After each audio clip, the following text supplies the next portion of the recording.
It's the Worldwide Sports Radio Network.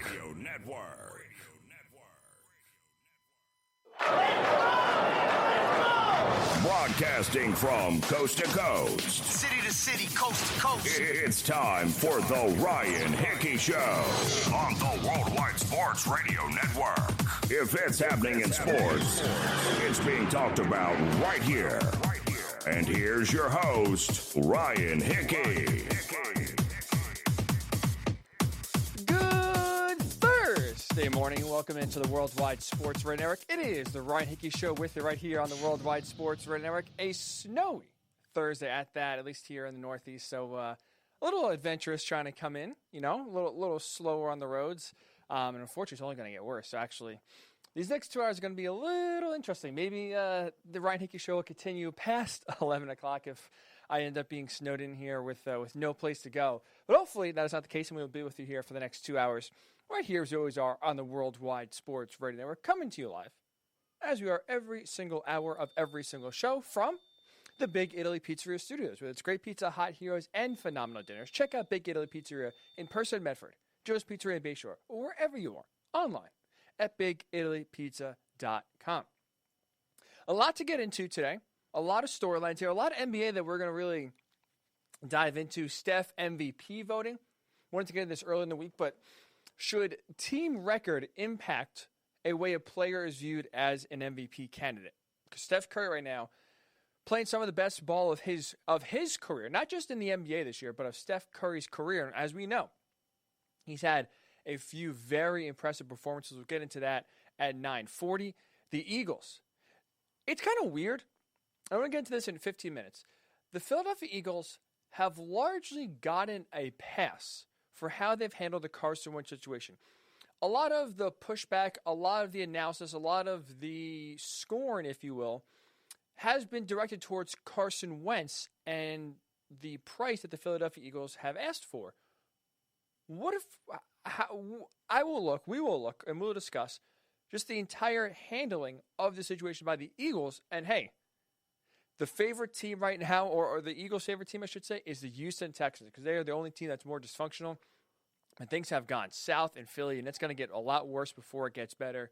Top of the second hour, Anthony Davis. We didn't get into this too much on Monday because, personally, in full disclosure, we didn't know Anthony Davis's injury significance. He's getting the MRI on Monday about his Achilles. Now we know he'll be out 2 to 3 weeks before he will be reevaluated. So assume he'll be out for a lot longer than that. You have to play it safe if you're the Lakers.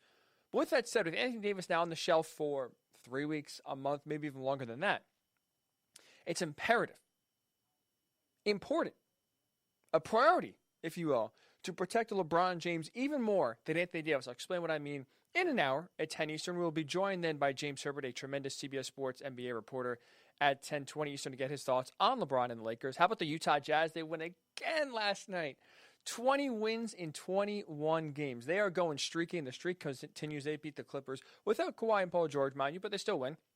And again, 20 wins in 21 games. As Frank the Tank would say from old school, we're going streaking.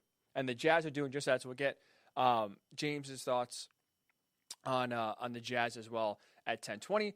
But I do want to start with some NFL, and I do want to start specifically with the Pittsburgh Steelers.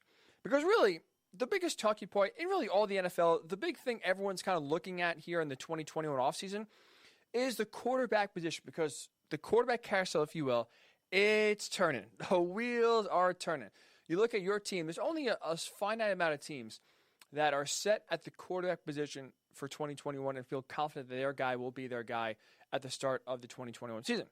So a lot of quantity on the quarterback market for the first time, really, maybe that we've ever seen before. Because usually quarterbacks are, a rare commodity. You can't really acquire one. For the most part, the thinking was you can only get a franchise quarterback through the draft. Not saying you can get a franchise quarterback now, but there are plenty of options and way more out there than were even last year or really ever before.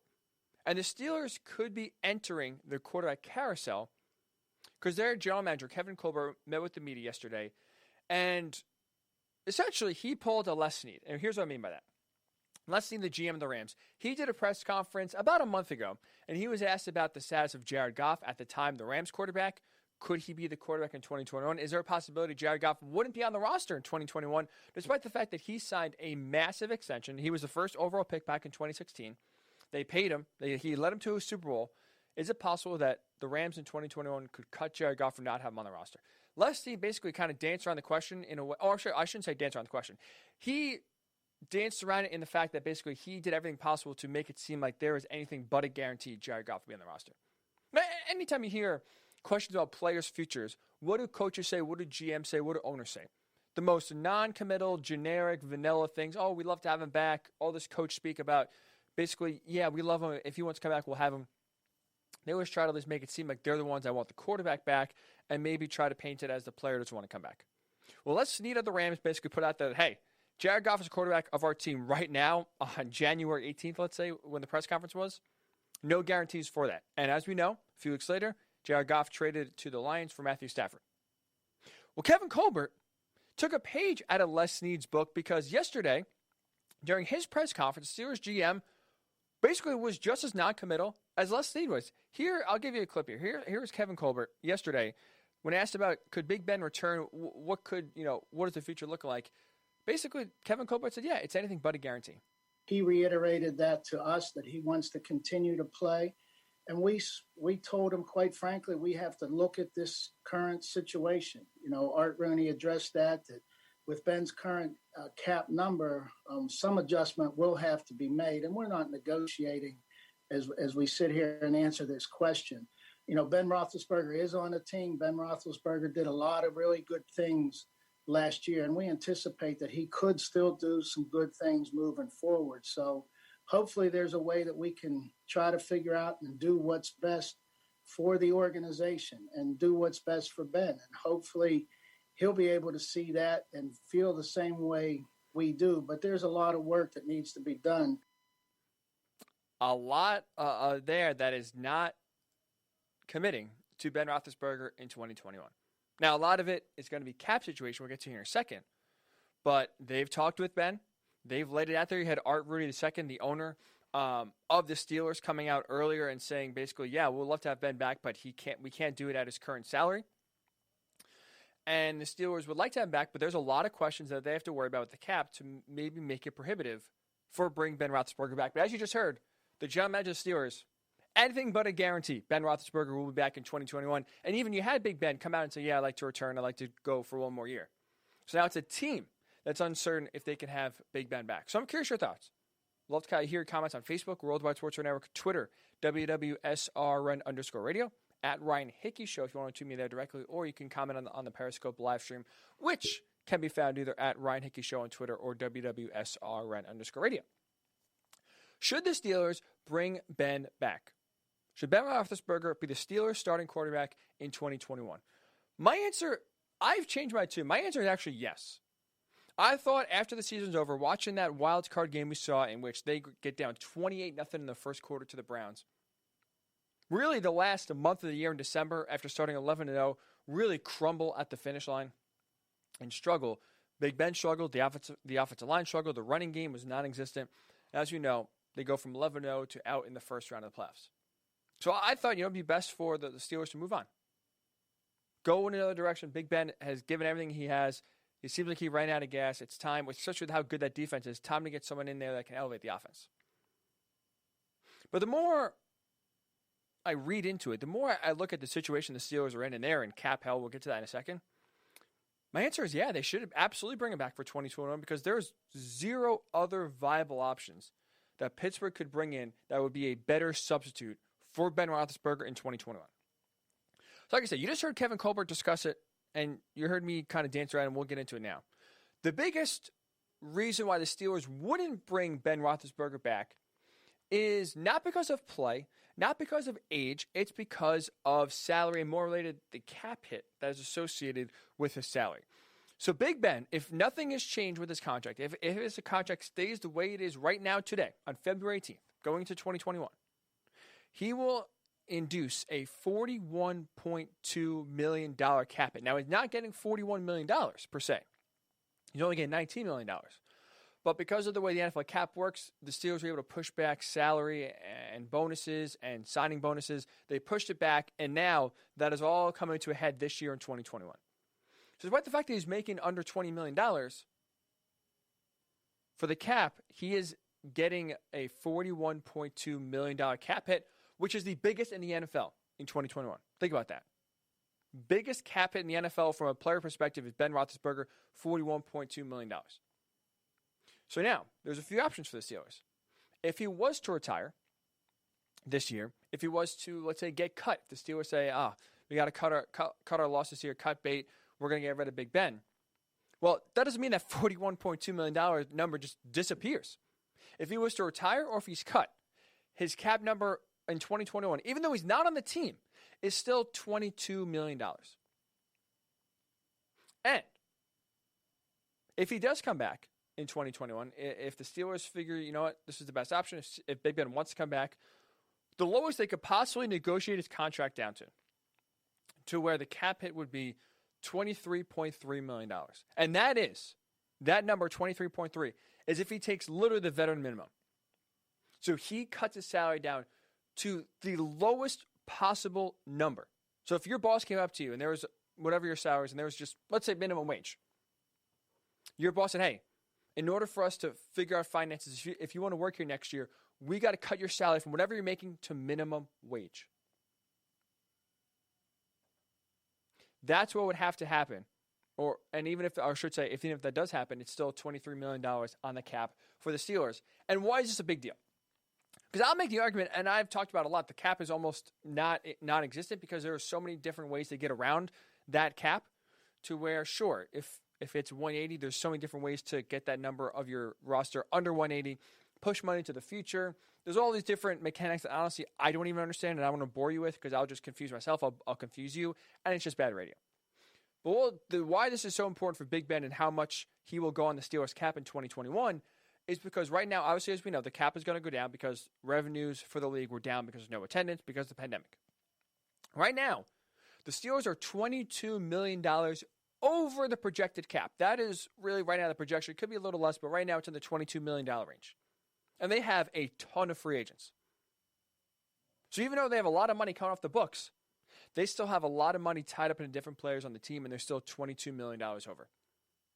So why we just outlined that, yes, finances are going to be the biggest reason why Ben Roethlisberger couldn't return in 2021. Those finances, to me, are also the biggest reason why he has to return if you're the Steelers in 2021. So I'll put it to you this way. Like we just mentioned, the Steelers are in cap hell. $22 million over the projected cap. Ben Roethlisberger, even if he's not on the roster, if he retires or if he's cut, he will the cap will still get hit for $22 million. So you're still having a significant chunk of your cap taken up by a quarterback who's either on the roster or even worse, not on the roster. So with that said, with that $22 million going to be there whether he's there or not, who could the Steelers bring in that you're going to pay cheaply, mind you, on top of the $22 million that they're giving Ben Roethlisberger, assuming he's not on the team? Who are you going to bring in that talent-wise could outperform Ben in 2021? Because even at age 39, even though he hit the wall in December, to me, he is still the best option the Steelers have in 2021 to make the playoffs. And that is their goal. They've said it. They've stated it after the season multiple times. They are not tanking. 2021 is still to make the playoffs, still to try to win the division, still to try to win a Super Bowl. That is the goal. So what quarterback gives them the best opportunity to do that? In my mind, it is Ben Roethlisberger. He threw 33 touchdowns last year, second most of his career, and I understand. I just said he hit a wall in December. That offense, I wasn't believing in the Steelers' offense. You heard me on the show multiple times say Steelers are frauds. Maybe not that harshly. But their offense gave you a lot of concerns. They could have run the ball, and when you're asking Big Ben at 38 years old last year to throw the ball 40, 50, 60 times, it's not a winning recipe. And with the cap hell that they're in, I don't really see the offensive line getting much better. I don't see the running game improving that much. With that said, who are you bringing in that will play better and elevate this offense more than Ben Roethlisberger did last year? I'll give you some names. I'll give you some options so that way you can kind of mold it over in your head and give me an answer.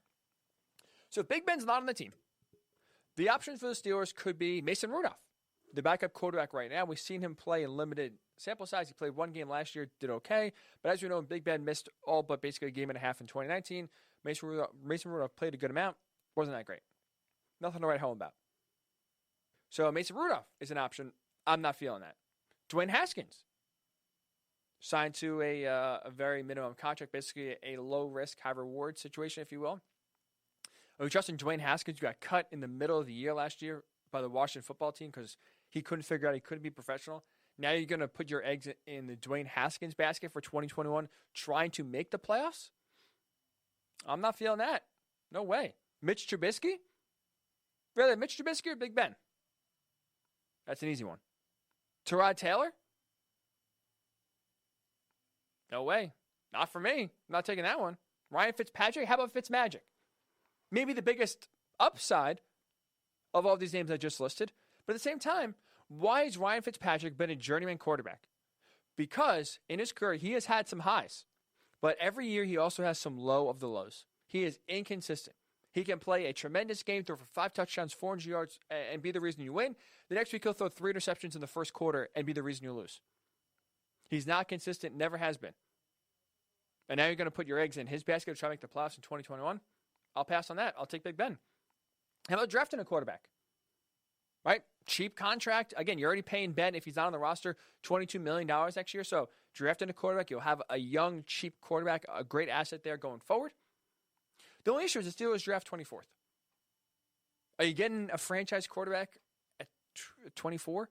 Not to mention, a ton of teams now ahead of you are in the quarterback market trying to get someone. So if you're going to take Kyle Trask, that's not really a guy that I would get excited about if I'm the Steelers to hitch my wagons to in 2021, with the goal being the playoffs. Because and finally, they could trade for a quarterback. You know, Sam Darnold's out there. Maybe Jimmy G gets dealt. Sure, there are options, but at the same time, the Steelers don't have, I don't think they would give up draft capital when they're so strapped to the cap to give up, cheaper labor to bring in a guy with still a decent contract that, again, is going to put them in cap hell. So you look at the options out there for the Steelers if they want to depart from Ben Roethlisberger, and it is ugly. Ugh. No, thank you. So I have changed my tune 100% looking at the financials of the Steelers. Thinking, I thought it was Big Ben's last game in Pittsburgh after that wildcard game. You see him sitting on the bench, kind of almost look like contemplating his future, or maybe realizing at the time that, wow, this might be it. But you look at the Steelers' financials, how they're in big trouble, let's say, cap-wise. The fact that you're going to pay Ben Roethlisberger whether he's on the roster or not in 2021. I just don't see how you pay Ben Roethlisberger to not be there, then try to somehow, you're not going to find someone with more talent than him that can elevate the offense more than he could at a cheap bargain price, which is what you're going to need for where you are cap-wise. So yes, I understand the salary cap number that Big Ben is supposed to get in 2021 of $41.2 million is prohibitive for bringing him back. There's no shot in hell he'll be on the roster next year getting that $41.2 million cap. They will figure something out. With that said, because the money is prohibitive and the biggest reason why there's a question about Ben Roethlisberger coming back in 2021, my thinking is also at the same time, because the money is so tight, that's the reason why you have to bring Ben Roethlisberger back for 2021 if the goal is the playoffs, if the goal is to still win. And the Steelers give you every reason why to think that is the case. So I'm curious your thoughts. Facebook, Worldwide Sports Network. Twitter, WWSRN_radio, at Ryan Hickey Show, also on Twitter. Should the Steelers bring Ben Roethlisberger back? Would that be their best option to make the playoffs next year? Or is there a different option on the market that's a free agent, that's in the draft, that you think could elevate this offense and be the reason why Pittsburgh makes the playoffs next year? So I'd love to hear your thoughts. Facebook, Worldwide Sports Network, Twitter, WWSRN_radio, at Ryan Hickey Show, also on Twitter. So we get your thoughts, and when we come back, the Texans have been a total dumpster fire about how they've handled this Deshaun Watson situation. Let's not sleep on a team that's equally been as dysfunctional, that haven't really got their just due. Well, don't worry. We will bring them to the limelight next. It is the Ryan Hickey Show right here on the Worldwide Sports Radio Network. It's the Worldwide Sports Radio Network. Welcome back to the Ryan Hickey Show, right here on the Worldwide Sports Radio Network.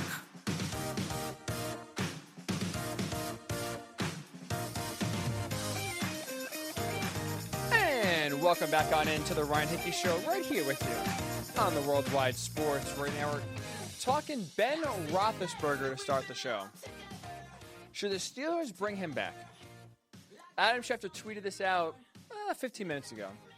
NFL informed team stated the salary cap this season will be a minimum of 180. Thought was there was some prevailing thoughts out there that maybe in between 175 and 185, which still is almost $30 million less than maybe what was projected to be for 2021 before a little thing called the coronavirus came into America and basically shut the whole world down as we know it for the last 11 months. So that was always kind of projection. Hey, the cap is grown every year. It goes with the salary. Goes with the salary. It goes with the revenue that comes in every year for the NFL. And as we know, unfortunately, the NFL salary, again, I don't know why salary's on the brain here. The NFL revenue was down, obviously, because our pal COVID-19 has been rampant. So, minimum of 180, which was a little more breathing room maybe for the Steelers, but either way, the Steelers have been non-committal on Ben Roethlisberger's future because they don't financially know if they can bring him back. And yes, even if he's not on the team, the Steelers still have to incur his cost on the cap and still be about $22 million, even if he's not on the team. If he retires today, still $22 million the Steelers can't get rid of on the cap for 2021. So he's going to be basically essentially on the books whether he's there or not. So either you're going to pay him to not be there and then still have to bring someone in on the cheap that can be better than him, or you'll suck it up, kind of restructure the contract and bring him back at a slightly higher rate than what he would get if he retired. But personally, I think that's the best option because when you look at talent-wise, option-wise, he still gives you the best bang for your buck if you're the Steelers. The goal for the Steelers is playoffs in 2021. They're not tanking. Their defense is too good to tank anyway. So they're trying to go playoffs next year. One more year, if you will, for Ben Roethlisberger, then transition to another quarterback. I think that's the best move. Bring him back in 2021 because when the options are Ben Roethlisberger or Mason Rudolph, Ben Roethlisberger or Dwayne Haskins or Mitch Trubisky or Tyrod Taylor or Ryan Fitzpatrick or drafting a quarterback at 24. Yeah, Ben Roethlisberger looks way more palatable as your Steelers starting quarterback in 2021. He looks even more appetizing than he was after the Steelers lost to the Browns. I thought he was done, personally. I didn't think he was going to come back. I thought it would be wise for the Steelers to kind of rip the Band-Aid off, move forward and kind of start looking for the next franchise quarterback. But finances do have an impact. And I think this year, especially in 2021, it is prohibitive from finding your replacement for Big Ben. And I'd rather roll with Ben than any of those guys I just listed. So I'm curious your thoughts. Facebook again, Worldwide Sports Radio Network, if you have a thought. Twitter, WWSRN_radio. At Ryan Hickey Show, also on Twitter, if you want to tweet us there directly, if you want to give us your thoughts there. We'll take your Steelers thoughts. Should they move on from Ben Roethlisberger or should they bring him back? Up to you. You hear my thoughts. I think they should absolutely bring him back for 2021. What do you think? We'll get your thoughts throughout the show. I do want to transition, second the NFL here, but I do want to talk about another dumpster fire in the NFL. Because like I said, the quarterback carousel is spinning. Woo, that wheel is spinning. It's spinning tough. We saw it already start with the Rams trading for Matthew Stafford, that blockbuster deal. And we expect another one to go down, at the very minimum, another one, with Deshaun Watson and the Texans. They have single-handedly screwed that situation up. The owner, Cal McNair, his right-hand man, and Jack Easterby, have single-handedly driven a wedge between the organization and Deshaun Watson. And now, Deshaun Watson wants out, and it seems like there is no shot in hell he's coming back in 2021 as a Houston Texan. So they're going to have to trade him all because of their own doing. Not because he was frustrated that they weren't winning, not because he didn't want to be there. No. Because he saw the dysfunction of the team in the front office, didn't like the direction, gave them some suggestions. They went basically the total opposite direction of what he said, and he said, okay, I'm out of here. I'm done. So we've talked at length and a lot about how the Texans just have screwed this up. But we haven't talked about another team that, on a lesser scale, with a lesser quarterback, is doing the same exact thing with little to no attention on the organization. I think it's time to bring some light to that. And that I'm talking about is the Philadelphia Eagles. Because how Jeffrey Lurie, the owner, and he is involved in this, how Howie Roseman, the general manager, have bungled this entire Carson Wentz situation. Should be headline-grabbing material, again, if it wasn't for the Texans. Houston has been a shield, has been a cover to them, because on the same scale but with a lesser quarterback, they have just flat out played themselves. The Eagles have played themselves. And this situation in Philadelphia is going to get a lot worse before it gets better. You thought you hit rock bottom, Eagles fans. Bottom is still going down. You haven't reached there yet. And here's what I mean by this. Let's look at what happened to Philadelphia this past calendar year. Let's start with the draft. That's really where things started to go haywire. In the draft, coming off a year in which they made the playoffs, Carson Wentz lifted a skeleton crew of a team to the playoffs in 2019. They lose in the first round. He gets knocked out in the first quarter with an unfortunate concussion. But injuries, the offensive line, receiver, running back, that team was decimated. And Carson Wentz, to his credit, and really can't be argued, in that month of December, lifted the Eagles to the playoffs. So since then, what did the Eagles do? Well, instead of addressing positional need in the draft, they decided in the second round, we're going to take a quarterback. We're going to draft Jalen Hurts from Oklahoma in the second round in the playoffs. We're going to insist that, hey, this has no bearing on Carson Wentz's future. Carson Wentz is a quarterback. We have affinity for backup quarterbacks. We love our backup quarterbacks. So what we're going to do is we're going to think ahead. We're going to say, you know what? We're going to draft a backup quarterback just to be safe. And they do that with Jalen Hurts. Again, insistent that this does not affect Carson Wentz's status as a starter. What happens? We go into the season. Eagles go 4-11-1, a total, just garbage of a season. Flush it down the toilet. So what happens? Eagles, as we know, fire Doug Peterson. Well, why do they fire Doug Peterson? 4-11-1, sure, not great. But in part, they fired Doug Peterson because he wanted to roll with Jalen Hurts in 2021. He had enough of Carson Wentz. And remember, Carson Wentz benched the last 4 games of the regular season for Jalen Hurts. Jalen Hurts, personally, I'll admit, played better than I expected. I really didn't think he was an NFL quarterback, to be completely frank. I thought his style was conducive to college, and even still, he kind of struggled in college at some of the NFL-level throws and reads that he tried to do. So I didn't think he'd have success. He played better than I thought. And I think he maybe even played better than Doug Peterson thought, because going to 2021, when they were discussing the future, Doug said, I want to roll with Jalen Hurts. Troy Aikman at least kind of backed this up. He said he spoke to Doug Peterson directly, and Troy Aikman gathered, without Doug Peterson directly saying it, that Doug wanted to roll with Jalen Hurts, and that the front office, especially Jeffrey Lurie, the owner, wanted to roll with Carson Wentz. So what happened? Doug Peterson fired for the quarterback he wanted to use, Hurts over Wentz. Jeffrey Lurie, in announcing the firing of Doug Peterson, made it known, hey, the next coaching staff, whoever is hired, they will work with Carson Wentz to get him back on track. That was the goal. The goal in hiring the next head coach was to get Carson Wentz back on the right track, because Jeffrey Lurie at least believes 2020 for Carson Wentz was a one-off. He looks at 2017, 2018, 2019. That's a Carson Wentz we know. That's the Carson Wentz we paid for. 2020, that was just one-off. Not, a lot of things gone wrong. He had a bad year, but we believe he can get back to that 2017 level, and that's more of who Carson Wentz is, not the 2020 version of Carson Wentz. So what happens? They hire Nick Sirianni, who essentially is a yes man. I didn't really get a chance to see this too much on the air when it happened, because there's a lot of stuff going on when he was hired. But Nick Sirianni, in my mind, is hired to be fired. And here's what I mean by that. The cap situation for the Eagles is awful. Awful. Second worst in all the NFL in terms of being over the cap, in terms of having these massive contracts on the books that they got to get rid of. So you're going to a situation where the talent is going to be stripped from the team. You're going to a situation where the owner of the team wants Carson Wentz to be the quarterback. We won't say all the players, but I think the team and the head coach that was just there wanted Jalen Hurts to be the starting quarterback and felt he fit the offense better, gave them a better chance to win. So you don't have a say in the quarterback because the owner gets what he wants. The owner is hiring you to fix Carson Wentz. So you're forced to play Wentz as your quarterback. And not to mention, well, you have Howie Roseman, the GM, who has swung and missed on some historically bad draft picks of late.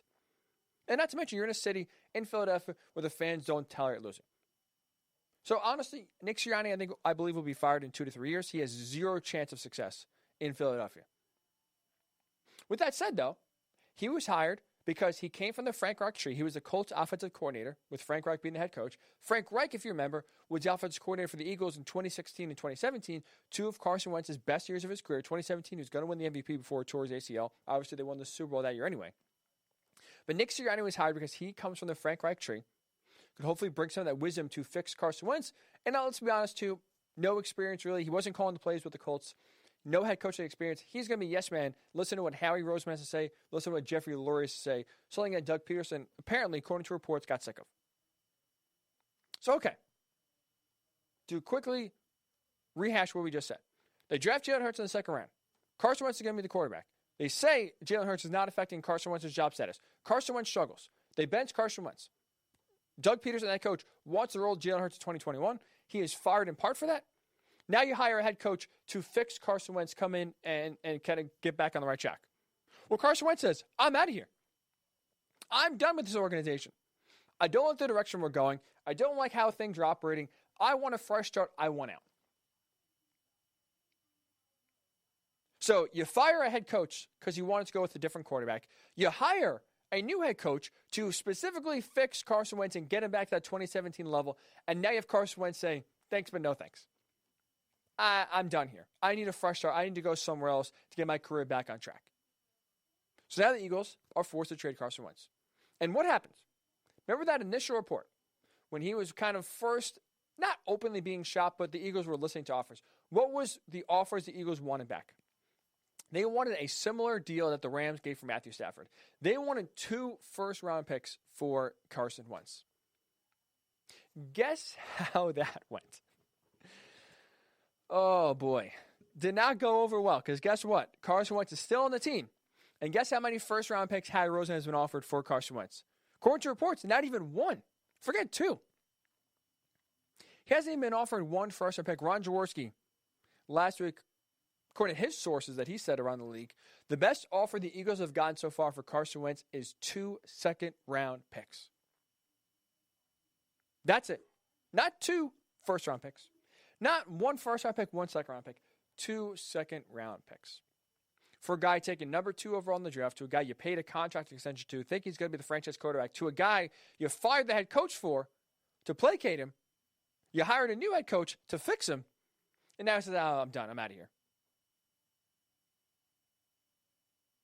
And now, the topper, the icing on the cake, is that Les Bone, a very well-respected Philadelphia Inquirer reporter, was talking to an NFL management source yesterday, and he put this tweet out. The NFL management source believed that, essentially, the Bears aren't going to trade for Carson Wentz if he doesn't want to go there. Carson Wentz doesn't have a no-trade clause. He can't veto any trade. But if you're the Bears, if you somehow find out Carson Wentz is not interested in going to your team, you're not going to trade him. You're not going to trade for him, right? You're not going to bring someone in that doesn't want to be there. You're not going to give up something to bring someone in that doesn't want to be there. So that means if the Bears buy out, it's only going to be the Colts that right now seem to be interested in Carson Wentz, which is going to drive the price significantly down. If it's just the Colts, man, that price is dropping even from 2 second-round picks. So that's what one of the management sources said. Basically, the price is going to go down for Carson Wentz. And the management source, not with the Eagles, but with a different organization, told Les Bowen of the Philadelphia Inquirer that he believes the Eagles should draft a quarterback in number 6. He's thinking, in theory, you'll never be this high again. If the quarterback is there, take him. So could you imagine, right, if this happens? Now, this is just a source. This is not what the Eagles are going to do, but this is a possibility that if the source was in the Eagles' position, this is what he would do. He would draft a quarterback in number 6. So could you imagine if the Eagles last year draft Jalen Hurts in the second round, insist that it won't affect Carson Wentz's status as a starter? This is just a breaking in case of emergency sort of situation where if Carson Wentz gets hurt again, we can have a viable backup. But Carson, don't worry, you're our guy. Well, guess what? That doesn't work because Carson Wentz is affected. It messes with his game. How much we don't know, a lot of factors going into it, but he had statistically the worst year of his career in 2020. What happens? That bad year leads to him getting benched the final 4 games. Jalen Hurts comes in, plays better than expected. That leads to that current head coach, Doug Peterson, wanting to roll with Jalen Hurts in 2021. The owner says, hell no. We're going with my guy, Carson Wentz. So guess what? If you don't think Wentz is the guy, boom, you're out. Doug Peterson fired. Nick Sirianni, hey, come on in. You're hired. Your goal, your number one duty, fix Carson Wentz, get him back to the 2017 self. All of a sudden, Carson Wentz says, you know what? I'm waving the white flag here. I want out. I'm good. Philly, this situation is not for me. It's too toxic. I need to get out of here. Now you're about to get pennies on the dollar for a franchise quarterback you thought you had. Taking number 2 overall in the draft in 2016. You gave a $100 million contract extension to before the 2019 season. And now you're about to, scrape a second-round pick for him, barely? And now, the capper of all cappers, you're going to draft a quarterback this year to replace the quarterback who came in last year, who ended up being the reason why your current franchise quarterback in Carson Wentz wants out. So you're going to draft a quarterback to replace Jalen Hurts, who came in and outplayed Carson Wentz and basically was the reason why Doug Peterson was fired and why Carson Wentz wants to trade. What the hell is going on in Philly? That is dysfunction at the highest level. Have we ever seen a situation bungled this badly before? And again, the Eagles, no one is happier in the Eagles organization that the Texans are just lighting themselves on fire every single day in a new way because that just takes the attention off of them. We always talk about Carson Wentz and, oh man, look at this price. No way he's getting that. Man, Carson Wentz, could he go to the Bears? Could he go to the Colts? Would he be good with the Bears? Could he revive his contract or revive his career with the Colts? We never talk about it from the Eagles' perspective of how we got here, one, and how they have just totally botched this entire situation. They're going to go from having an MVP franchise quarterback on their team 3 years ago to now being lucky to get 1 second-round pick for the guy and possibly replacing the quarterback that eventually kind of kicked the starting quarterback out of town. I mean, they made a head coaching change to keep Carson Wentz in Philly, and he still said, I'm out. My goodness. What a mess. So that's why I said earlier, Philly, it's going to get a lot worse before it gets better. Because they're not going to recoup the proper assets that they should get for a quarterback of Carson Wentz's stature. They are selling him, by the way, mind you. They are selling him at his lowest possible value. This is like if the Bears had Mitch Trubisky under contract and were trying to trade Mitch Trubisky. You're not going to get a bag of balls back.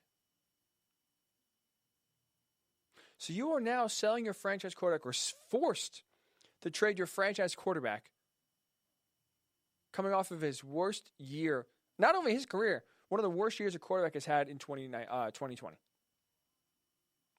And now you could either roll with the backup who supplanted Carson Wentz or draft another guy to replace Jalen Hurts who replaced Carson Wentz.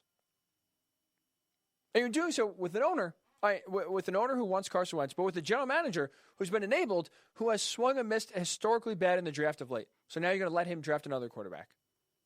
This is just dysfunction written all over. What a total mess. They're not as dysfunctional as the Texans. And that's only because Deshaun Watson is a better quarterback than Carson Wentz. But this is similar proportions. This is brutal, man. This is so brutal. And in Philly, it's going to get a lot worse before it gets better. That's for sure. So here's your thoughts. Facebook, Worldwide Sports Network. Twitter, WWSRN_radio, at Ryan Hickey Show on Twitter. If you want to comment on the Periscope live stream as well, feel free to do that. Which team is a bigger mess? Which team is more dysfunctional? Is it the Houston Texans with Deshaun Watson? Or is it the Philadelphia Eagles with Carson Wentz? Both have just totally shot themselves in the foot. Both have handled this as poorly as you could handle this. Honestly. The only difference is Deshaun Watson is a top 5 quarterback in the NFL that every team wants. Carson Wentz coming off the worst year of his career statistically. Texans basically almost spiting Deshaun Watson with every move they make. The Eagles catering to Carson Wentz for every move they make. Doesn't matter. Both quarterbacks, same thing, they want out. Texans or Eagles? Which one is still more dysfunctional in your mind? We'll get your thoughts. Facebook, Worldwide Sports Network, Twitter, WWSRN_radio, at Ryan Hickey Show, also on Twitter. And when we come back, we'll sprinkle a little NBA talk. James Herbert from CBS Sports.com will join us in about half hour, 10:20 Eastern. We'll still have to talk LeBron, why it's imperative for me, in my mind, LeBron James has to be the focal point. His health is right now more important than even Anthony Davis's, despite the fact Anthony Davis is hurt. But when we come back, Steph Curry, having a hell of a season, to say the least. Should he be considered for the MVP? Or, more frankly, I should ask, should a team record discount a player from being considered for the MVP? We'll discuss that next. It is the Ryan Hickey Show right here on the Worldwide Sports Radio Network. It's the Worldwide Sports Radio Network. Welcome back to the Ryan Hickey Show, right here on the Worldwide Sports Radio Network.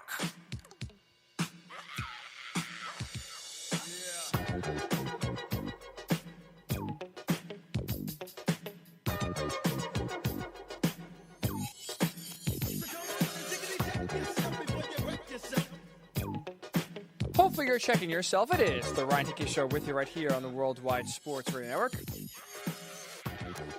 Talking a lot of NFL to start, I do want to kind of switch to the NBA.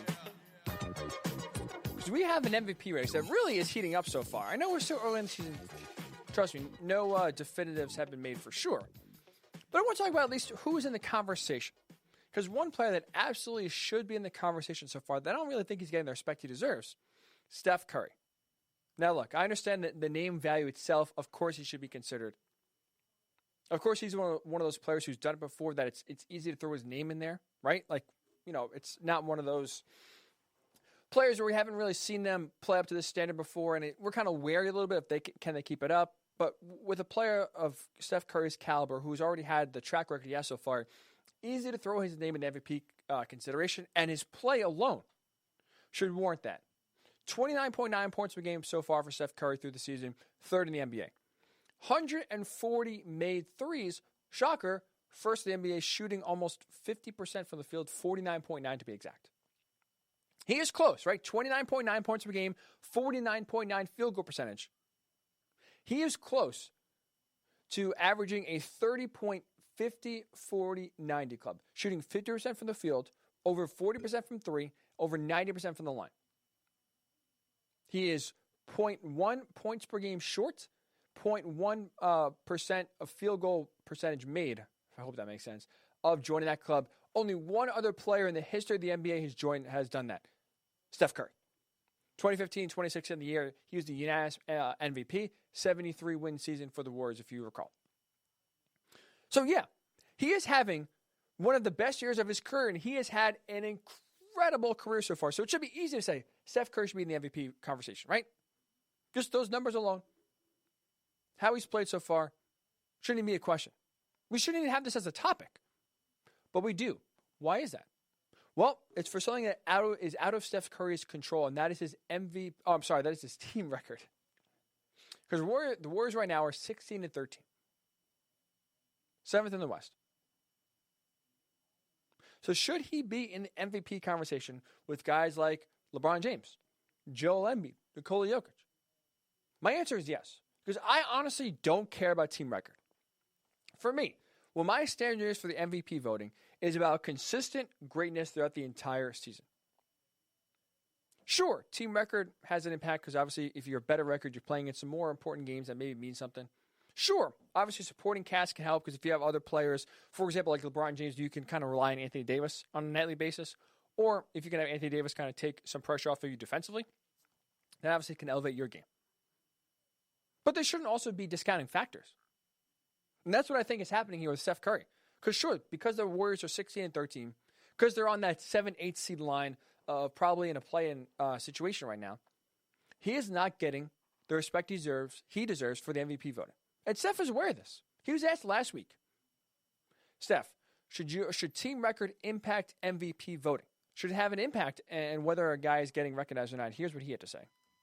It always has and it always will. And like I said, those narratives, you could always make judgments based on what you value and what you see and numbers and wins and losses and the eye test and all that type of stuff.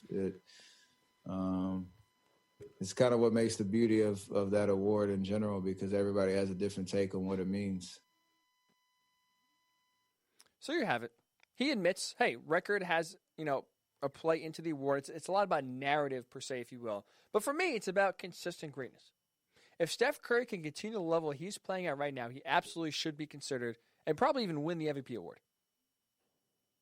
But like I just mentioned, he is not getting the respect he deserves. And the reason why we're talking about this today is because not a lot of people see it like I do.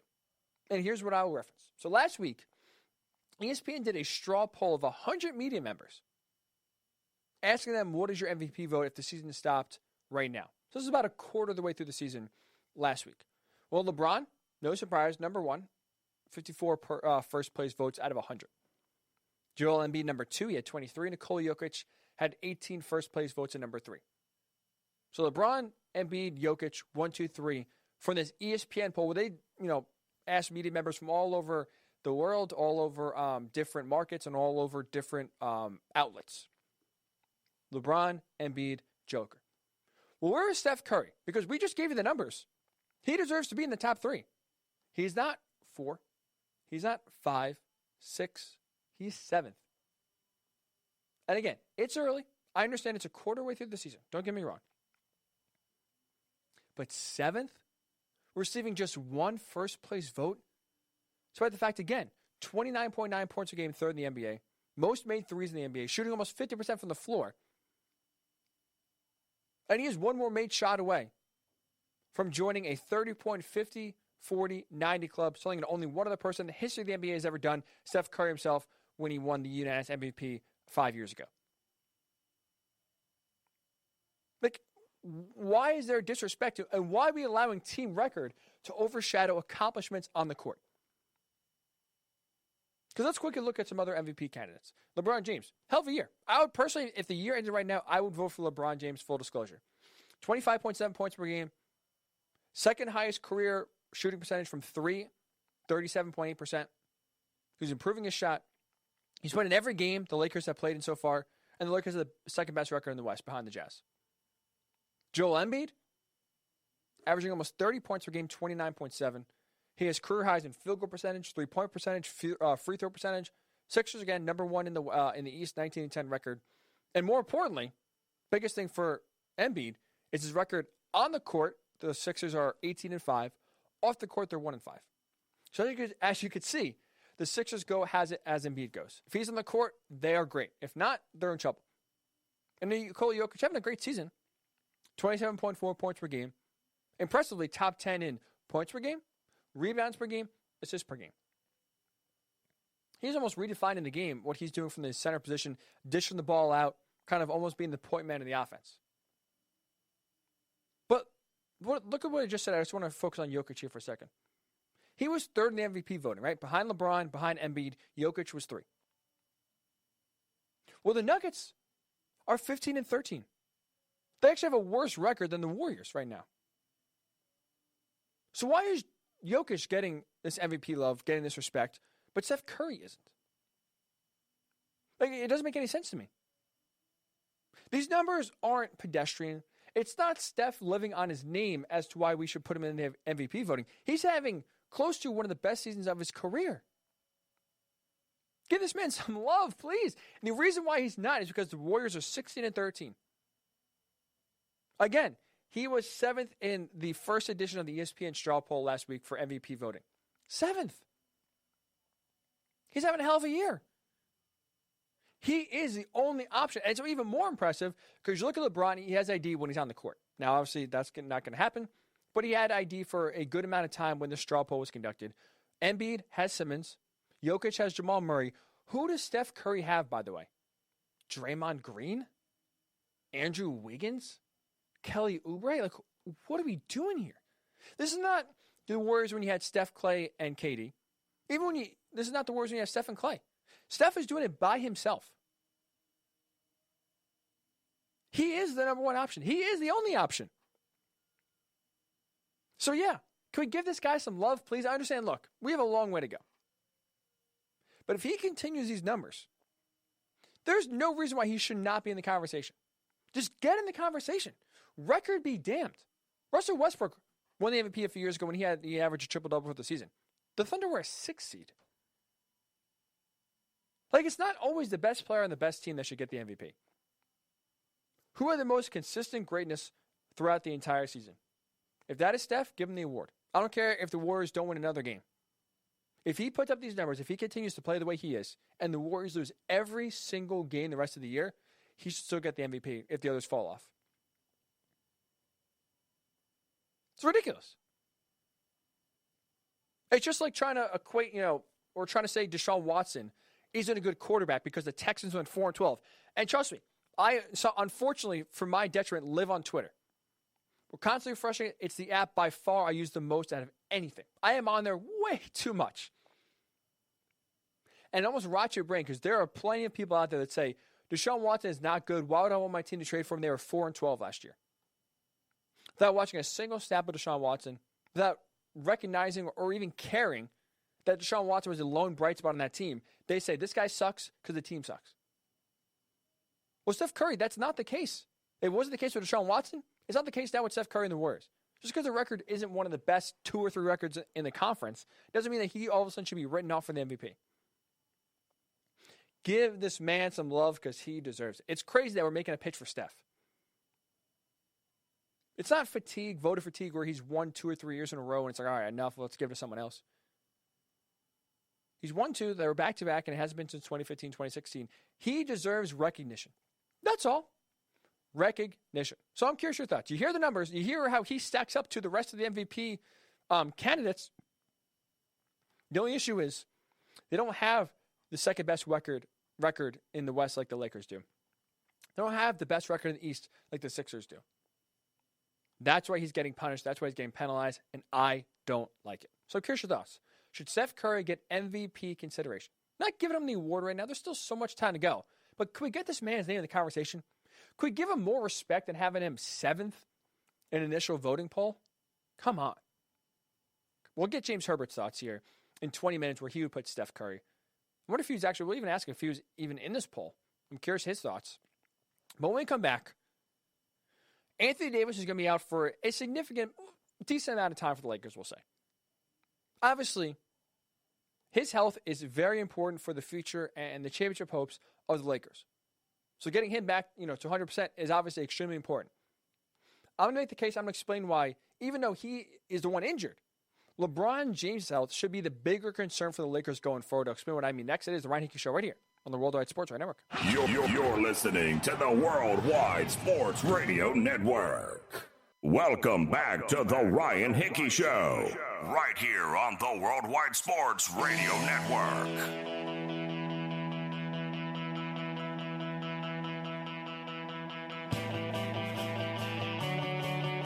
Welcome back into the Ryan Hickey Show with you right here on the Worldwide Sports Radio Network, coming to you live, as we always are, from the Big Italy Pizzeria Studios.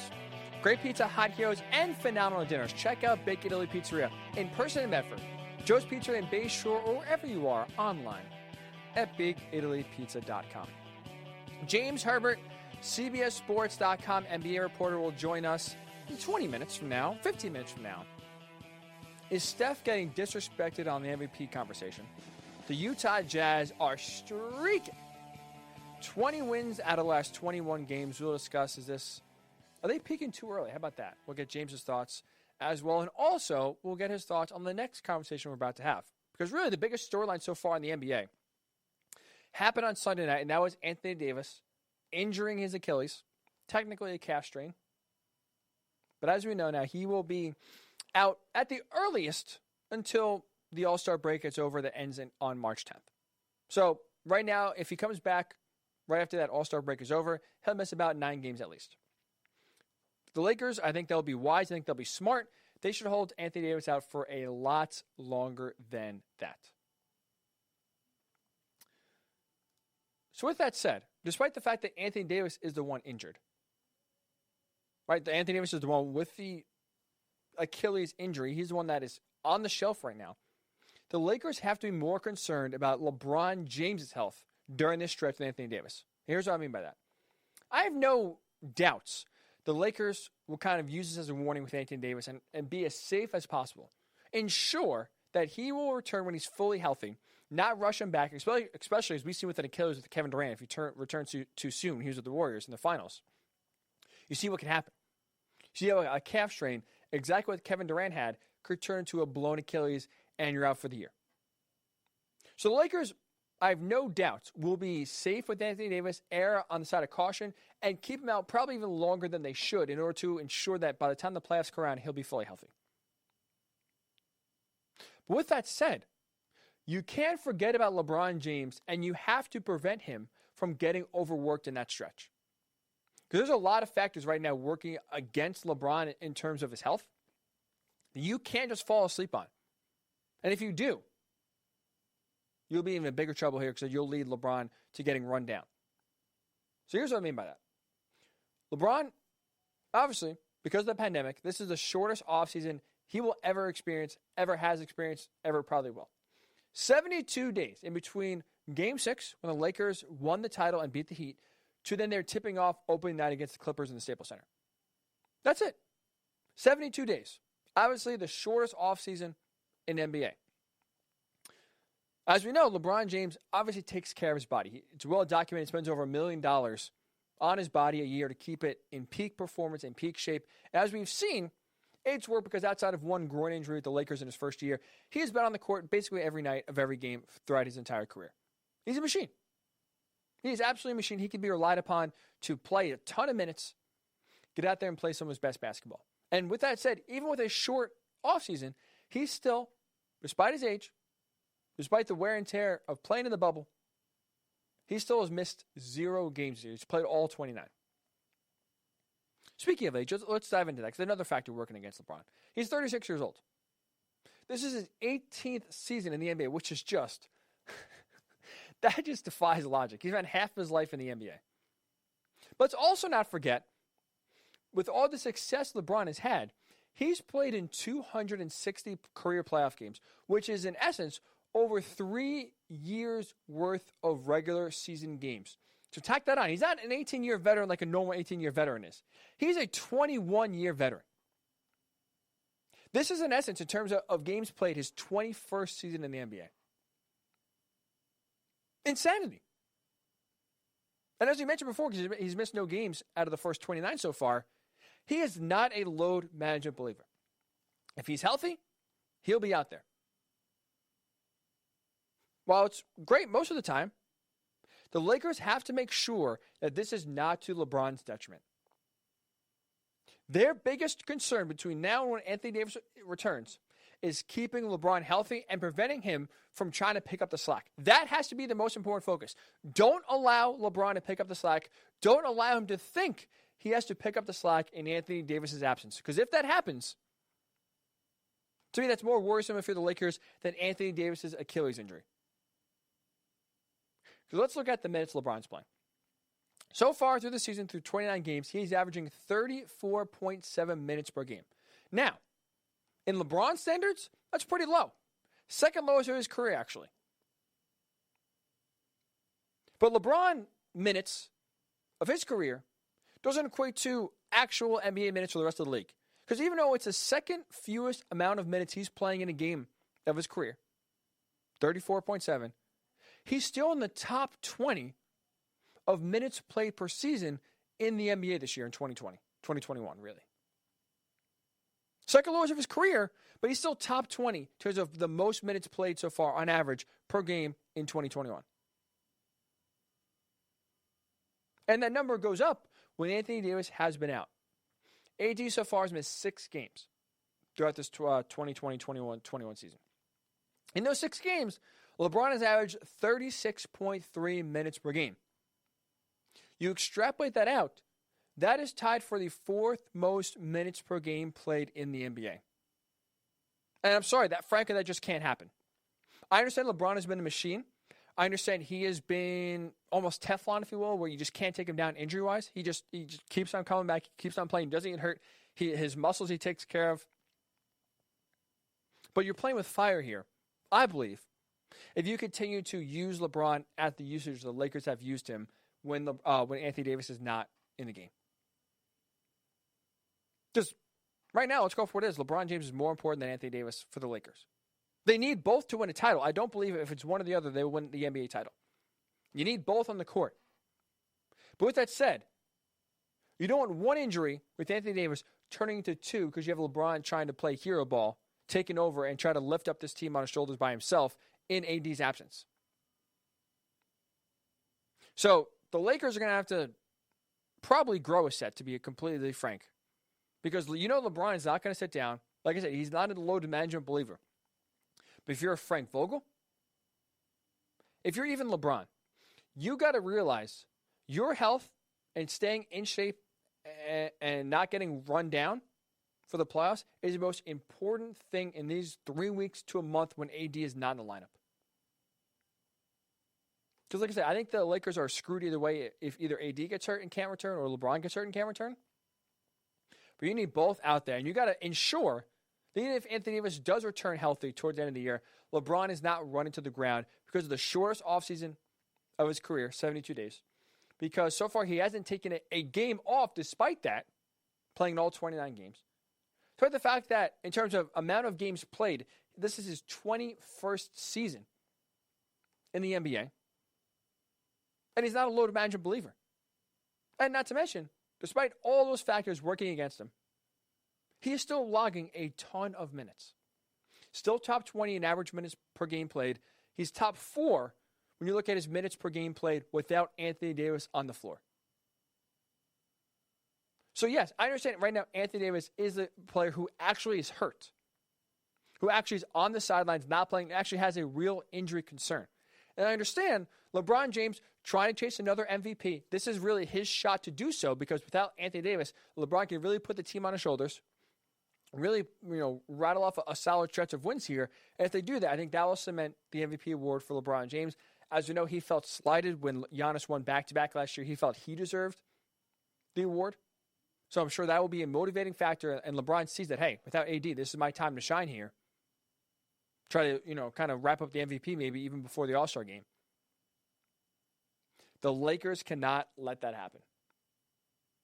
You got to sit down with LeBron. You got to explain to him, man, we need you. I know you've been incredible. And you've been on the court. You've been available to us throughout your entire career. With that said, this year is different. Because even though you spend $1 million on your body, right? That doesn't also help you don't have the time to recover and relax and refresh. 72 days, no matter how much money you spend on your body, that short turnaround, money can't buy you full health. So his normal routine of off-season workouts can't happen when your off-season is that short. So this is a massive opportunity here. Not an opportunity, this is a massive moment here for the Lakers. In the next month or so, let's say, without Anthony Davis on the court. You got to ensure that one injury doesn't lead to two. You got to ensure LeBron recognizes, hey, try to win this game on a Tuesday night. Sure, it's important, but we need you to sit you down maybe an extra 5 minutes or so. If that ends up losing us the game, so be it.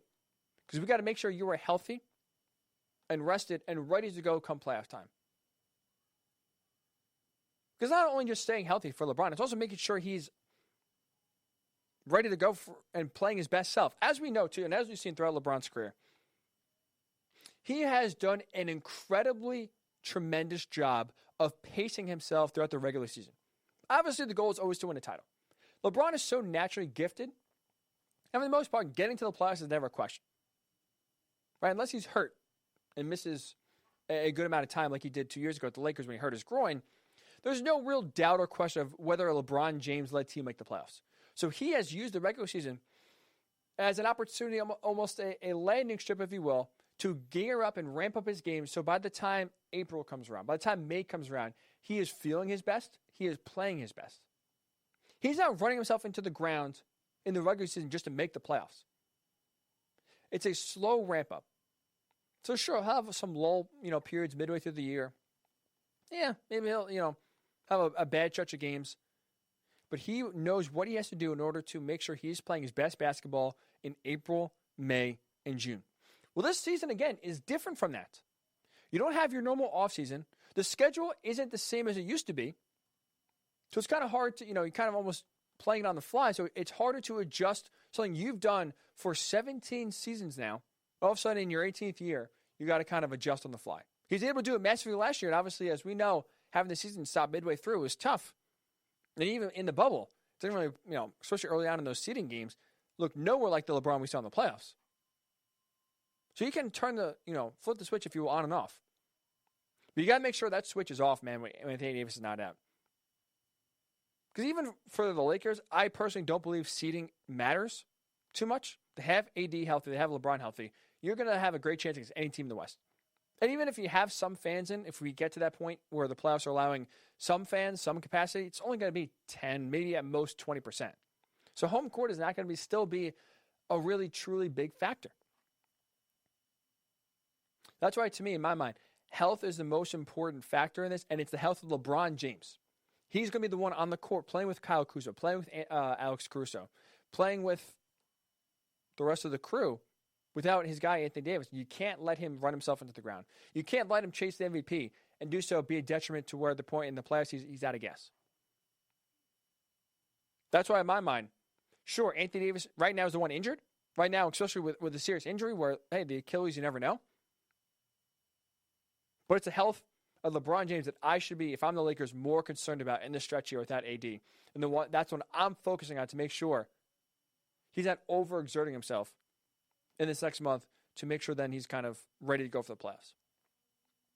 So talk about that with our next guest, James Herbert, CBSSports.com, incredibly talented NBA reporter. Are the Jazz peaking too early? We'll get his thoughts on LeBron and what the Lakers should do. And how about the Jazz? Are they peaking too early? And Steph Curry, should he get MVP consideration? We'll talk to the great NBA reporter, James Herbert. Next, it is the Ryan Hickey Show right here with it on the Worldwide Sports Radio Network. It's the Worldwide Sports Radio Network.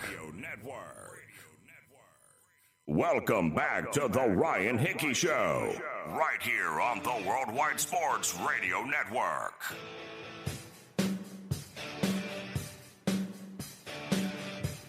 It is the Ryan Hickey Show with you until 11 a.m. Eastern, right here on the Worldwide Sports Radio Network. Talking a lot of NBA. Very excited to welcome in our next guest, a tremendously talented NBA reporter for CBSSports.com. Outside the NBA is where you can find him on Twitter. It is James Herbert. James, how you doing this morning? Thanks so much for the time. I'm doing well. Thank you for that intro. Oh, of course. You are you well deserved. Absolutely, for sure. We don't lie here on the Ryan Hickey Show, so truth only, and you deserve those compliments for sure. So, James, we'll start with the hottest team in the NBA right now, right? Utah Jazz win again last night. 20 wins out of the last 21 games. Are they peaking? Are they peaking too soon in your mind, or can they carry this kind of level of play into the playoffs? I mean, I don't know that they will still look this dominant in the playoffs, but I think the style of play, sure. And I think they have played so well so far that you have to kind of put them in that top tier, I think, to keep it going without Conley the way that they have when he was so crucial to their success early on. I think, depending on how you value what he was bringing consistently versus what Gobert was bringing at the time. Like, there was an argument that Conley was their most important player early on in this season where Donovan Mitchell had a little bit of a more inconsistent start. And they've just been absolutely rolling without him. I think it's a testament to the depth they have on this roster, the different playmaking options that they have. I mean, Jordan Clarkson is like far and away the leader in terms of the sixth man of the year race, if you can even call it a race right now. And I mean, you look at the kind of defense that they're playing, like we all see the offense, right? Like, they are playing differently than they have in prior years. They're playing faster. They're shooting more threes. They're honestly like a much more exciting team to watch this year. But I mean, that they are playing this kind of defense when so much is asked of Rudy Gobert. I mean, his job is one of the hardest ones in the entire league. He has been one of the best defenders in the NBA for years. But I think when you look at this roster, like, he is carrying an extremely heavy load, and it is just working. Like, everything that they are doing is working right now. They are playing beautiful basketball. They are completely in sync on both ends. They're far more than the sum of their parts. And I think also like the value of those individual parts is like pretty high. Like some of us forget when they got Conley, they added Bogdanovich. This is not last off season, but the previous one. A lot of us were talking them up as like potential contenders, and it was sort of an uneven season last year. But the roster is even better than it was then because they brought in Clarkson, they brought back Favors, and now that everything is clicking and they've made some sort of stylistic tweaks, I mean, it looks even better than I think really probably they themselves even envisioned when they put this thing together. Is there one thing you could point to kind of that unlock this team? Because like you said, their style is a little different. They're shooting more threes or knocking down more threes. But, is there one thing maybe you could point to maybe from last year where you said it was an inconsistent kind of ride for them? Unfortunately, Don Mitchell really stepped up in the bubble. It was a first-round exit for them. They blew that 3-1 lead. Is there something you could point to, maybe just one thing that is different from the Jazz this year than last year? Or is it just a combination of things where everything's kind of, like you said, rolling in the right direction right now? I think it's two things, but we haven't seen them both at the same time. Like the first thing is going into the bubble last year, some of these tweaks that we're seeing now, like that's when they started. And it was actually more of a reaction to them not having Bojan Bogdanović than anything else. Like I think Quinn Snyder has talked about this. He talked about it going into the bubble about how, Bogdanović last year was one of their most important players. He was their most reliable, their best shooter going into that. And they had to make up for some of his 3-point attempts that they were just going to lose. They were not going to be as sort of deep of a team, and they were not going to have him as a weapon. So they were kind of trying to figure out, okay, how can we maintain our offense, especially against, another high-powered offense in the first round of the playoffs once they got there. But, I mean, you saw it even in the seeding games. They started to play a little faster. They started taking threes earlier, and I think basically what happened this year is, like, that kind of worked in the bubble, so they gained more belief in that. And then when you add Bogdanović to that mix, that changes everything. Because now you have pristine spacing. They're not a 5-out team. Clearly, they are playing Gobert or Favors the entire game. But they always have one of those guys putting pressure on the rim.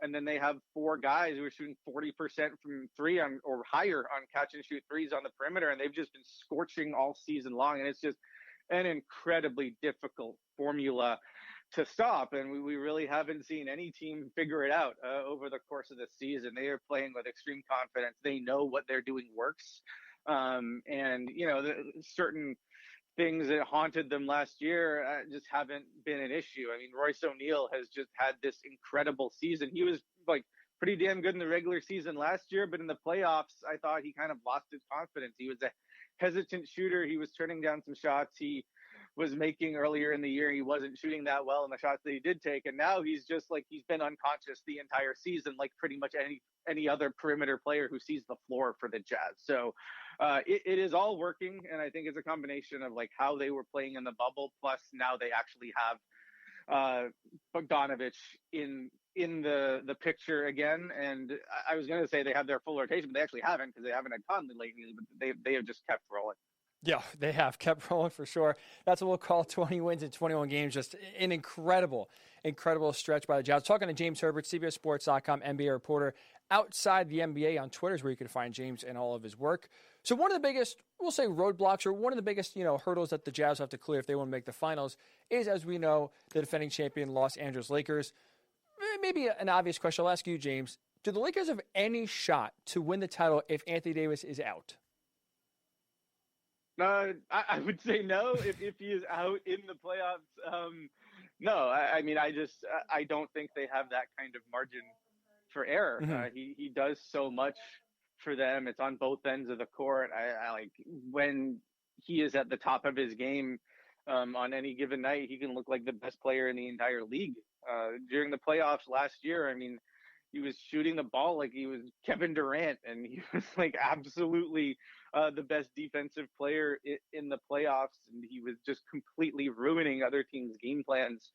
Making, honestly, like if you go back and look at like that Houston series, a lot of us were going into that series thinking this is a team that could cause significant problems for the Lakers, and we had seen it in the regular season. That small ball had made them really uncomfortable, and I was very excited for that series, and then a couple games in, like Anthony Davis starts just roaming around. They're kind of playing pretty much a zone, and he is just completely wrecking everything that the Rockets are trying to do. And I mean, we saw him have that kind of effect on opposing offenses throughout the playoffs. And that's to say nothing of the shots he was making in the half court, some of which he wasn't making at as high a rate during the regular season. So I think their hope of repeating is that he gets back to that level, is healthy.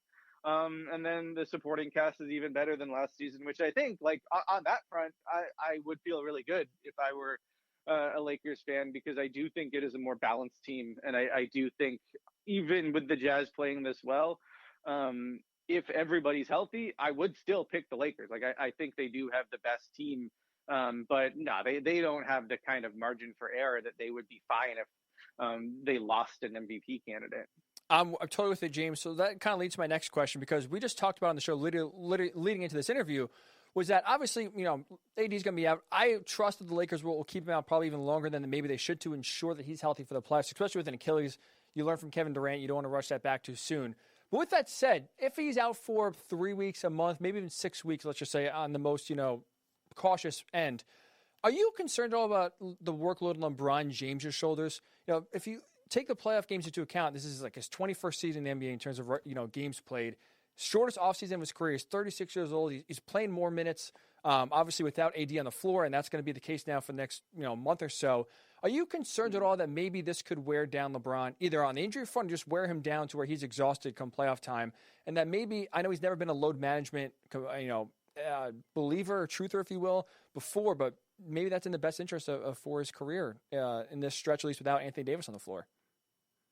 Yeah, I think typically, like, I would say yes. I would always be concerned about something like that. I think like, load management has come to the fore for a reason. Minutes matter. The minutes matter, especially when you are playing in high leverage situations, when you are working hard on both ends. Like, the last couple of years, like, LeBron has been really bringing it on the defensive end in a way that he wasn't always in prior regular seasons.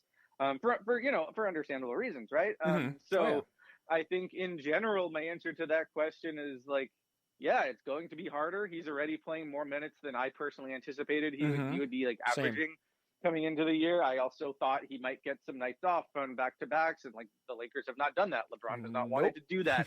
I think he wants MVP, by the way. So that might factor into it, right? But on the other hand, it's like, I in a typical situation, that would be my line of thinking. And then I hear those words coming out of my mouth, and I'm like, but this is LeBron. He is the exception to every rule. Nobody has ever done what he is doing at his age. He spends a whole ton of money, like, of his own money, like, on, fancy technology and equipment to keep his body in its optimal condition. The Lakers have a good training staff. Like, if anyone can pull this off and be no worse for the wear, it is LeBron James. So it's like, yeah, like, my general approach to this is, if you have a superstar in his mid to late 30s, you don't do what the Lakers are doing. But also, we've never seen, really, I guess with the possible exception of, like, Kareem Abdul-Jabbar, like, we haven't seen anyone even in LeBron's stratosphere in terms of level of production after this many minutes in the NBA, just in the history of the sport. And so I don't know what, we don't really have any priors here. So if LeBron is confident with what they're doing, like, he probably has reason to be.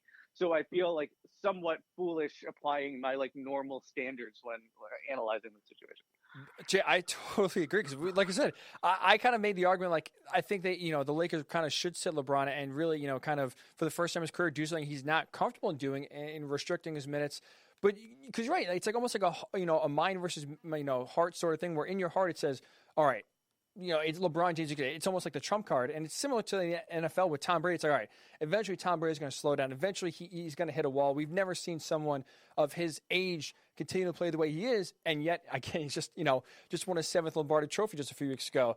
So it's the same thing with LeBron. It's like, all right, there's no way in the shortest offseason at his age, all the miles on his legs, like I said, no, he hasn't taken a day off yet, which you thought you would. He's still playing a high amount of minutes. With Anthony Davis out, he's playing like 36 minutes a game. It's like, there's no way that he can be able to sustain this. But at the same time, then it's like, in your mind, you're like, well, it's LeBron James. So it's like, what are we, it defies logic. It is, he is one of those guys that just doesn't make any sense, and he has figured out the sauce for sure.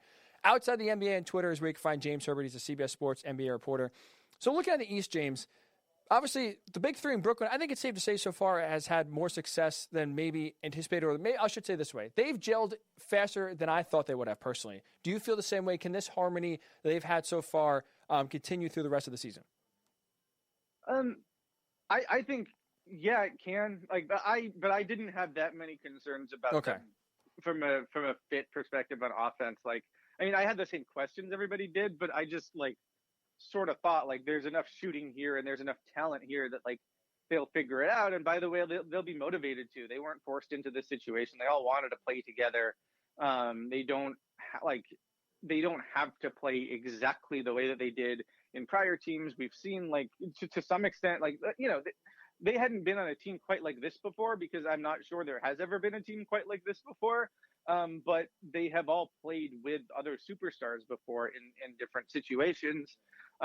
So I was pretty optimistic on that front. I think I have been encouraged, certainly, by the way that they've sort of figured out roles, considering they've barely played together, just by virtue of how this thing is played out, and Durant missing all the time they did, and Kyrie was out still at the beginning after Harden got there. So it's been, like it's been for a lot of teams around the league. Brooklyn has just been seemingly dealing with a different starting lineup, a different rotation on almost a night-to-night basis, and they've just had to roll with these punches. They haven't, like every other team, again, hardly any practice time. And I think when they have had the opportunity to practice, they are far more concerned about the defensive end than they are about figuring out what they are doing on the offensive end, for very good reason.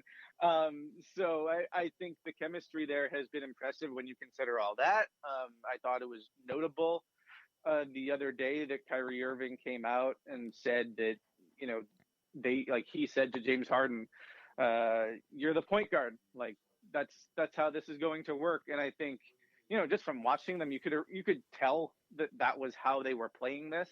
But I wasn't necessarily expecting to hear those words come out of Kyrie Irving's mouth. So that is interesting, and obviously encouraging. And they've been pretty much unstoppable when they are on the court together. And even when one of those guys has been out, they have been impressive. And I loved the way they came back the other night against Phoenix, and it was the Harden show. But I thought that was, a unique circumstance, a little bit lucky in some respects, but impressive. It showed some resilience. This is a team that is playing a lot of guys in lineups that have, specifically in that game, that just had not played together all season. So they're dealing with a lot of stuff, and everybody has the same questions about what the defense is going to look like come playoff time. But I think we've already seen them against good teams kind of rise to the occasion on offense and just get buckets and just look extremely difficult to defend. And the problem honestly has mainly been against teams that are much worse than them. I think they're 8-1 in nationally televised games, which tells you something. They get up for those big matchups. And it's just kind of been they're going into a random game, no fans in the arena, against a team that doesn't have as much talent as them, because almost none of these teams have as much talent as them. But sometimes they don't get up for those games, and they're not quite as sharp as they need to be defensively. And if they don't make enough plays, then you end up in a shootout, and they have the talent to win those, obviously, but they're not going to win all of them. So, I don't think this is mind-blowing stuff, but I'm interested to see if they can establish a consistent defensive identity like they've been preaching all year. But in terms of the offense, I mean, it has been what kind of I expected, and maybe a little bit more when you consider the challenges that they faced. I know it's so early, James. Safe to say, though, the Nets are the team to beat in the East in your minds? I probably, I don't disagree with that statement exactly. I think they are the biggest matchup problem of any team in the East. I would not want to face them in any circumstance. If I were, say, the Bucks or the Sixers, or I don't know if you want to put the Celtics in that conversation, the Heat in that conversation, if those teams can get their act together between now and the end of the regular season, I would obviously be hoping that some other team would take them out, and that my path to the finals would not involve having to deal with those guys. Plus, oh, by the way, there's Joe Harris on the weak side who it's not even like we have an option to just not help off of him. You have to, because you can't just not send help when James Harden or Kevin Durant or Kyrie Irving is initiating the offense. It's just you have to then trust your rotations to not give up a wide open Joe Harris 3 that's going to go in more than half the time. So I think they have not been good enough defensively for me to say they're definitively the best team. But by the way, the Milwaukee Bucks have not been this dominant defensive team that they have been in years past either. So it is not as if I have a great answer for you as to who the favorites would be. If not them, the Sixers have been the best team so far, but it's not as if we don't have questions about them either, particularly I think in terms of their second unit and what that will look like come playing time and who they can kind of get away with playing. So, it feels early to me to declare anyone a cut above the rest. I want to see what some of these teams can figure out before the trade deadline and even in the buyout market, because these are the teams will be kind of competing against each other for those guys. Boston has a massive trade exception they might use. Brooklyn has a smaller one and a disabled player exception with the Spencer Dinwiddie injury. So I think there are a bunch of teams that have moves to make. But if you're telling me you look at the way Brooklyn has played on offense and they're your favorite to go to the finals, Draymond Green called them the team to beat after playing them. I don't disagree with that. It is, especially the East. It is very muddled at the top. It should be, especially if the Bucks can kind of turn it around. It would be a lot of fun. Kind of see a Sixers, Bucks, Nets three-headed match to see who comes out of that in the East. Two more quick questions here for you for talking James Herbert, CBS Sports NBA reporter. Just how much does team record impact the MVP vote? Because ESPN did a straw poll last week, early, again, very early, understand. But Steph was 7th in that just one first-place vote. And you look at his numbers are close to what he's setting, career highs in 2015, 2016 when he was the MVP. But I think it's the record of the Warriors because they're in that 7-8 range. How much does team record impact your vote personally for a player's MVP candidacy? It impacts it some, but I think it's contextual.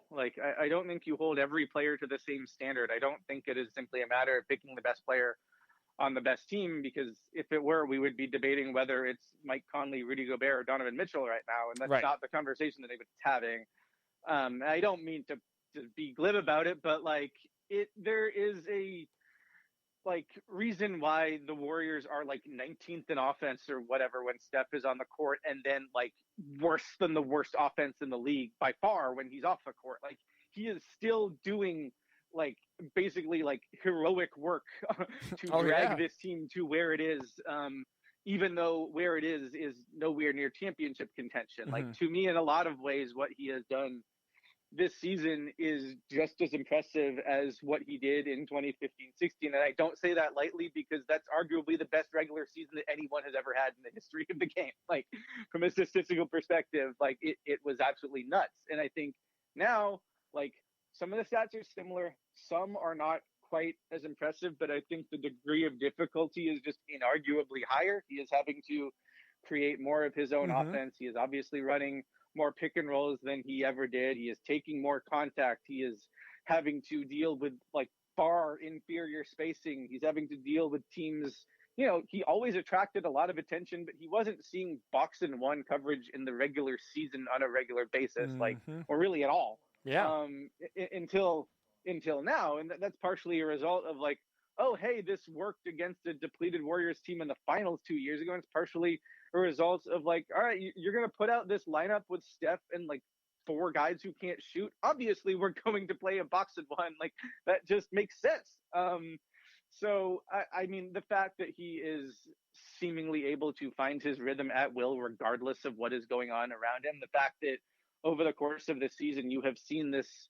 And again, it depends on the opponent. Against like elite defenses, it's harder for them to get to this level. But like in general, you have seen the team learn how to play with him. Guys who have historically been viewed as not super intuitive players who have spent their whole careers playing in like, pretty unsophisticated like offensive systems where it's predicated on just running high ball screens and spacing the floor. They're now operating in like Steve Kerr's like Warriors system that he had been running with Draymond and Iguodala and Livingston and Steph and Clay screening for each other. And it's not the same when it's Steph and Brad Wanamaker screening for each other. It's not the same when when you don't have those sort of veterans who just make the correct read every single time. And to see the role players improving and to see the system looking better, to see the Warriors force stretches at least in every game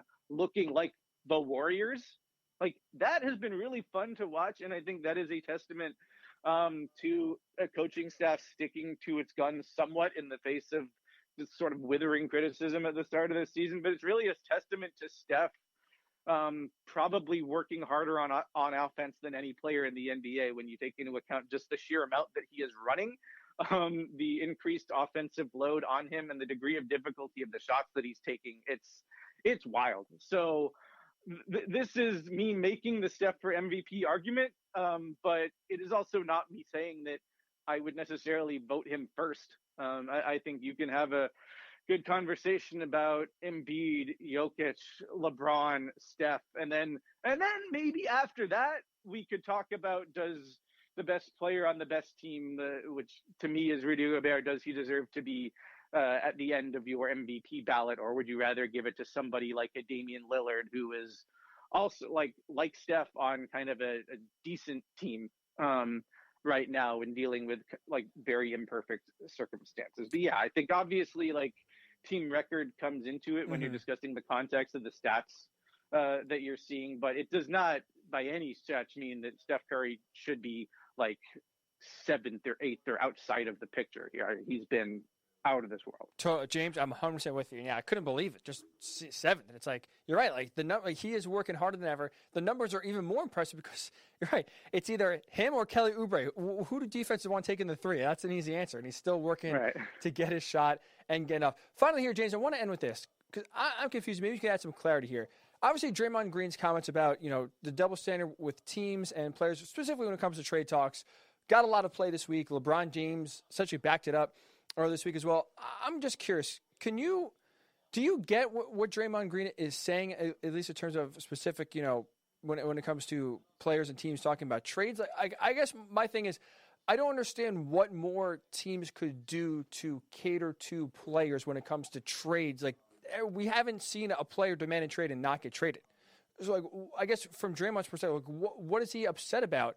Or what could, I guess, teams do to have him be happy that the playing field is, I guess, level when it comes to trade talks? I didn't take it as him being mad at teams per se, aside from like specifically being mad about teams leaking stuff to the media. The way I took it was Draymond Green's frustration with kind of like the way things work, and being annoyed, frankly, with people like us and the way that we talk about this stuff.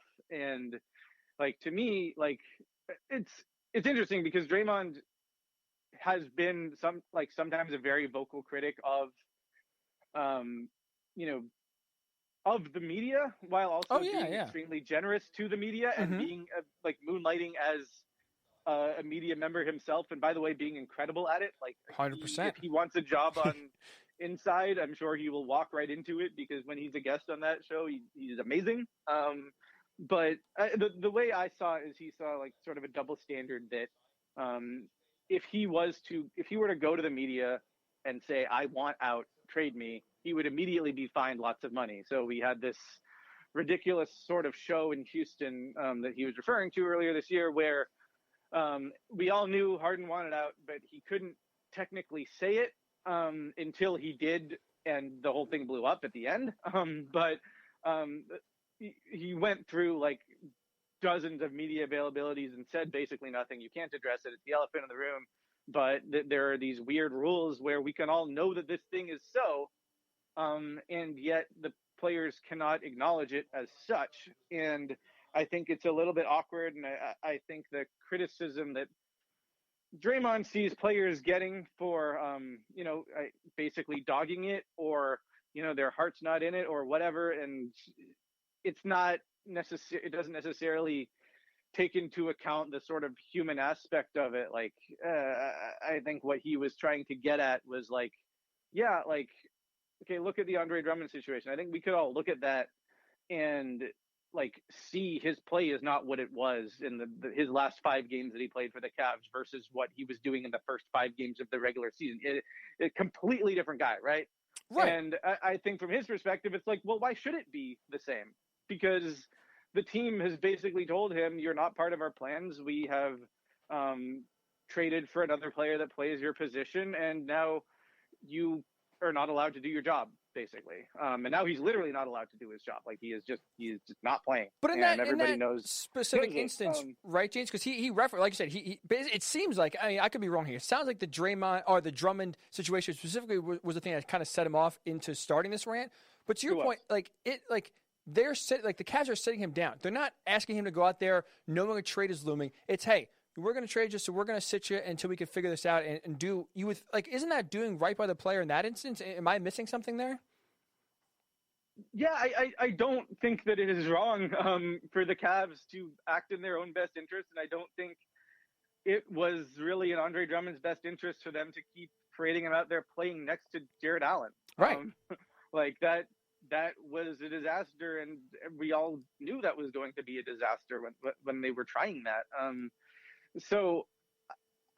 But again, like what I would say is I don't think Draymond was exactly criticizing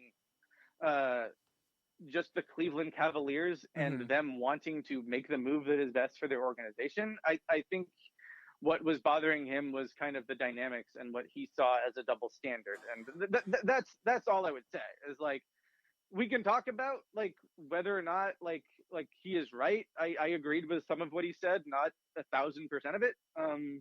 But I don't think it was just a matter of like, oh, players should not be able to hold a guy out, or like the Cleveland Cavaliers have done Andre Drummond wrong. I think what Draymond saw were a bunch of reports that referred to Drummond's attitude and Drummond's like, poor play in recent games leading to this. And I think, not to put words in his mouth, but I think he was sort of alluding to this being like, well, why should he have a good attitude about this? Why would you expect him to give everything he has to this organization when they don't care about him anymore and he's not in their plans, right? So I think that was what, that's how I read it. But I can certainly understand if you saw those quotes and you thought he was just mad at the Cavs. But I don't think it was so much about the Cavs in a literal sense as much as he was mad about this sort of dynamic. Okay, that's fair. I took it more in a literal sense. But if it is about the fines, and I would agree with Draymond about the fines. Like if teams are basically going to say, yeah, we're going to trade Andre Drummond, we're going to trade Blake Griffin, we're going to sit you guys down, then don't find the players either. I would agree that is something I could get Draymond behind. But yeah, at least in my sense, I took it maybe too literally and kind of missed the overall message that he was sending for sure. That's a good insight. Outside the NBA is where you can find James Herbert. CBSSports.com is the website where James writes for the NBA. James, really do appreciate you. You've been very gracious. I apologize for keeping you so long, but thank you so much for the great info. No, I had a great time. Thanks for having me. And that is James Herbert again, CBSSports.com, NBA reporter outside the NBA on Twitter. Interesting, because I will admit that Draymond lost me in a lot of what he said. It's about almost a 3-minute rant, and literally is the way I personally took it was about he was upset that, and he started off his entire rant by basically discussing how Cavaliers, ran Andre Drummond out there, then all of a sudden took him out, in warm-ups and put him in street clothes, basically said, yeah, we're going to trade you. He's upset about that. But if it is about the fines, I would agree. I would agree with Draymond on that, sure. Not fair for players to get fined talking about trades or demanding, hey, I would like trade, and then you have the teams on the other end basically openly saying, yeah, we're going to trade this guy. We don't have a partner yet, but we're just going to sit him down. We're going to, in the process of trading him, and try to find a partner. So I'll agree with Draymond there, but outside of that, I really don't know what else teams are supposed to do or could do to make the situation. There's like nothing else. Every player, if they get traded, even if they demand a trade but do it internally, they get traded. If they leak it out to the media and unofficially they can't talk about it, but it ends up coming out. I try to rack my brain. Try to find one instance where players have unofficially come out and said, I want to trade, and they weren't able, or it wasn't granted, I should say. Doesn't happen. Doesn't happen. So that was a good conversation there by James. We do appreciate his time, and I feel really it took him a very, very, very long time.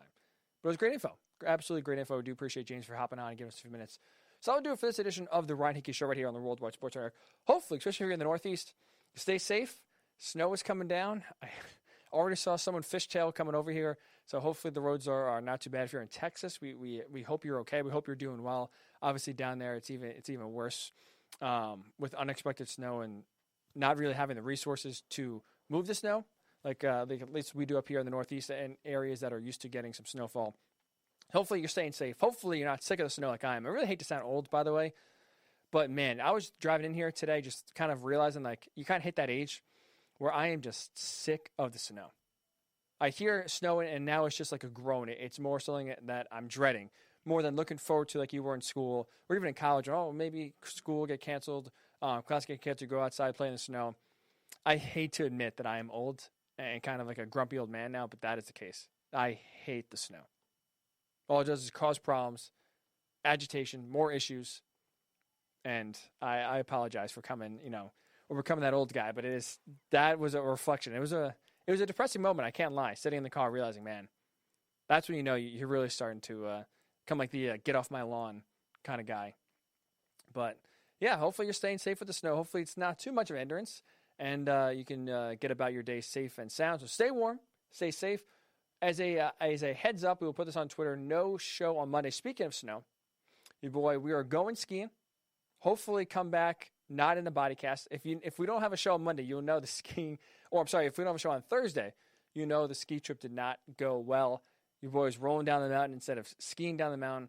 But so no show on Monday. We'll be back on Thursday on the Worldwide Sports Network. So stay safe, stay sane, have a great weekend. We'll talk to you next Thursday right here on the Worldwide Sports Radio Network. It's the Worldwide Sports Radio Network.